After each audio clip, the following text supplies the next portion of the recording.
अस्सलामुअलैकुम फ्रेंड्स, मैं हूं Malik Imran. Welcome to my channel. मेरा आज का टॉपिक है कि साउथ कोरिया में आप वर्क वीज़ा के लिए कैसे अप्लाई कर सकते हैं और आपको किन किन प्रोसीजर से गुजरना पड़ेगा, मैं आपको बताऊंगा। उससे पहले आप मेरे चैनल को सब्सक्राइब करें और साथ आने वाले बेल आइकन को ज़रूर प्रेस करें ताकि मेरी तमाम नई आने वाली वीडियोस आप तक पहुंच सकें। तो आइए चलते हैं आज के मेरे टॉपिक। जनूबी कोरिया में एम्प्लॉयमेंट परमिट सिस्टम के तहत आप कोरिया में मुलाजमत कैसे हासिल कर सकते हैं, और वीडियो के आखिर में मैं ये भी बताऊंगा कि आप अप्लाई करते वक्त किन चीज़ों का ख्याल रखें ताकि आप टेस्ट पास करने के बाद जब आपके डॉक्यूमेंट्स कोरिया आएँ तो आपके इजरा जल्द हो सके।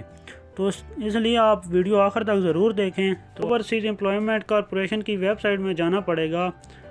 आप अपना ब्राउज़र ओपन करेंगे, वहाँ पे आप जाएंगे उनकी वेबसाइट पे www.oec.gov.pk। यहाँ पे आप वेबसाइट में जाएंगे तो मैं डायरेक्ट यहाँ पे अनाउंसमेंट शो हो रहा है, तो मैं डायरेक्ट अनाउंसमेंट्स में जाता हूँ। ओवरसीज़ की कोई भी इंफॉर्मेशन होती है तो वो यहाँ पे अनाउंसमेंट्स में शो कर देते हैं। तो हाल ही में शो किया हुआ है कि EPS topic 2019 for point system under EPS। तो ये दिया हुआ है कि जल्द ही 2019 का जो पॉइंट सिस्टम है, प्री रजिस्ट्रेशन है, ये जल्द ही शुरू हो रही है। यहाँ पे आप आएंगे ओवरसीज़ की वेबसाइट पे, तो यहाँ पे जब अनाउंसमेंट हो जाएगी डेट तो उसके बाद यहीं पे का ऐड आ जाएगा और न्यूज़पेपर में भी ऐड आ जाएगा। तो यहाँ से आप ऑनलाइन अप्लाई कर सकते हैं। जब यहाँ पे ऐड शो होगा उसे ओपन करेंगे, उसमें सारी डिटेल लिखी हुई होगी। सबसे पहले आपको प्री रजिस्ट्रेशन के लिए अप्लाई करना होता है। लकी ड्रॉ के लिए जब आपको अप्लाई करना होता है तो उसके लिए आपको ID कार्ड, पासपोर्ट नंबर और ओवरसीज़ की वेबसाइट से 1000 रुपये का चलान फॉर्म डाउनलोड करके HBL की किसी भी ब्रांच में जमा करवाना होता है। आपको स्क्रीन पर नज़र आ रहा है फॉर्म, इस तरह का फॉर्म होता है। उसके बाद जब आप लकी ड्रॉ के लिए अप्लाई कर देते हैं तो कुछ दिन के बाद लकी ड्रॉ अनाउंस हो जाता है, और लकी ड्रॉ में अपना नाम चेक करने के लिए आप ओवरसीज़ की वेबसाइट और HRD कोरिया की वेबसाइट स्क्रीन पर आपको नज़र आ रही है, वहाँ पे आप जाकर चेक कर सकते हैं। लकी ड्रॉ में नाम आने के बाद आपको ओवरसीज़ जाकर रजिस्ट्रेशन करवानी पड़ेगी और उसे हम कहते हैं फ़ाइनल रजिस्ट्रेशन। जब आप फ़ाइनल रजिस्ट्रेशन करवाने ओवरसीज़ जाएंगे तो वहाँ पे आपको कुछ डॉक्यूमेंट्स ज़रूरत होंगे। उसमें रजिस्ट्रेशन के लिए पासपोर्ट का होना ज़रूरी है।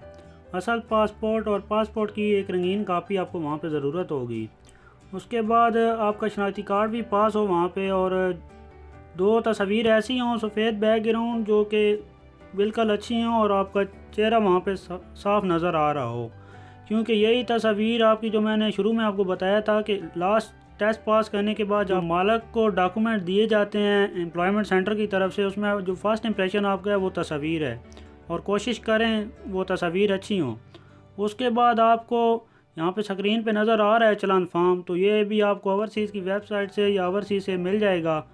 तो वहाँ से आप लेकर और HBL की किसी भी ब्रांच में जमा करवा कर तो आपको ये रजिस्ट्रेशन करवानी होगी। और याद रखें कि जो कुरानदाजी के लिए आपने फ़ीस जमा कराई होगी 1000 रुपये, ये जो भी ओवरसीज़ वाले अनाउंस करते हैं, तो वो आपको साथ लाजमी लानी होगी रजिस्ट्रेशन वाले दिन। तो रजिस्ट्रेशन के लिए आप के करीबी जो भी ऑफिस है ओवरसीज़ का किसी भी शहर में, इस्लामाबाद में है, कराची में, पेशावर में और लाहौर में, जहाँ भी आप करवाना चाहें तो करवा सकते हैं। रजिस्ट्रेशन के बाद पेपर की डेट अनाउंस कर दी जाती हैं और आपको कुछ टाइम दिया जाता है, 1 माह, किसी को 1.5 माह और किसी को 2-2.5 माह दे देते हैं। उनमें आपको तैयारी करनी होती है किसी भी एकेडमी में, किसी भी इदारे में। ओवरसीज़ में आप कर सकते हैं नमल यूनिवर्सिटी इस्लामाबाद में, और उसके बाद लोकल एकेडमीज़ हैं वहाँ पे आप कर सकते हैं। साउथ कोरिया के लिए जो पेपर लिया जाता है इसे हम EPS टॉपिक कहते हैं, और EPS टॉपिक को 2 हिस्सों में तकसीम किया गया है। फर्स्ट जो इसका राउंड है इसमें आपको सिर्फ कोरियन लैंग्वेज का टेस्ट देना होता है, जबकि जो सेकंड इसका राउंड है इसमें आपको स्किल टेस्ट देना होता है। स्किल टेस्ट में आपको मुख्तलिफ मराइल से गुजरना होता है।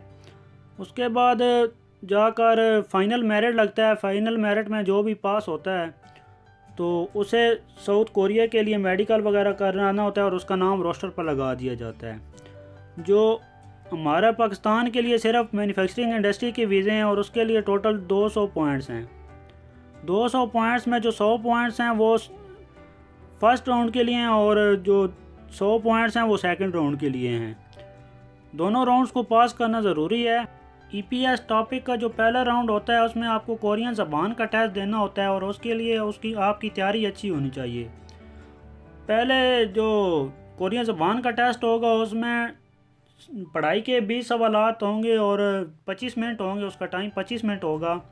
उसके बाद सुनवाई के सवालात होंगे लिसनिंग, उसमें भी आपको 25 मिनट दिए जाएंगे, 20 सवालात होंगे।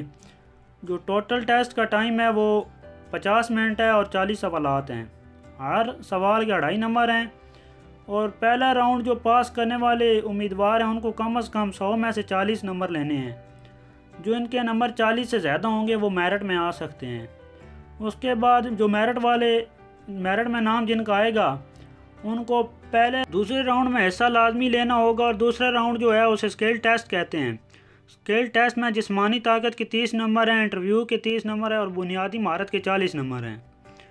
उसके बाद जब दोनों टेस्ट मुकम्मल हो जाएंगे उसके बाद एक फ़ाइनल मेरिट लगेगा दोनों टेस्टों के नंबर्स को मिलाकर, और ये मेरिट HRD साउथ कोरिया वाले लगाएंगे। उसमें जिसका नाम आ जाएगा वो पास कहलाएगा और कोरिया के लिए मेडिकल और उसका नाम रोस्टर में लगा दिया जाएगा। तो उम्मीद है आपको मेरी वीडियो पसंद आई होगी। सब दोस्तों का बहुत शुक्रिया। अल्लाह हाफ़िज़।